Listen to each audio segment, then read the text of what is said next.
മുഖ്യമന്ത്രിയുടെയും സംഘത്തിന്റെയും European യാത്രയിൽ നോർവ സന്ദർശനത്തിന് മാത്രം ചിലവായി വന്നത് 47 ലക്ഷം രൂപയെന്ന് വിവരാവകാശ രേഖ. അതേസമയം പുതിയ പദ്ധതികൾക്ക് നോർവേയുടെ സഹായ വാഗ്ദാനം ഉണ്ടായിരുന്നുവെങ്കിലും ഒരു ധാരണാപത്രം പോലും ഒപ്പിട്ടില്ലെന്നും രേഖയിൽ പറഞ്ഞു. വിവരാവകാശ രേഖ കേരള വിഷൻ ന്യൂസിന് ലഭിച്ചു.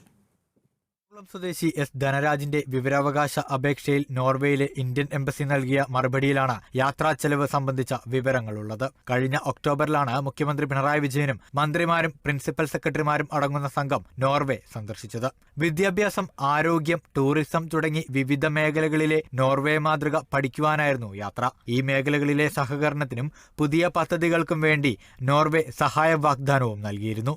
47 ലക്ഷം രൂപയാണ് നോർവേ സന്ദർശനത്തിന് മാത്രമായി ചെലവഴിച്ചത്.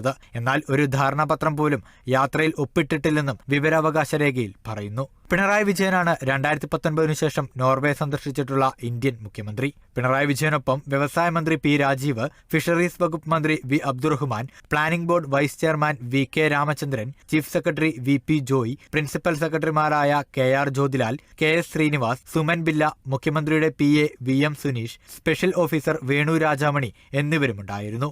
ഇംഗ്ലണ്ട്, വെയിൽസ് തുടങ്ങിയ രാജ്യങ്ങളും സംഘം സന്ദർശിച്ചിരുന്നു. Kerala Vision News, Kochi.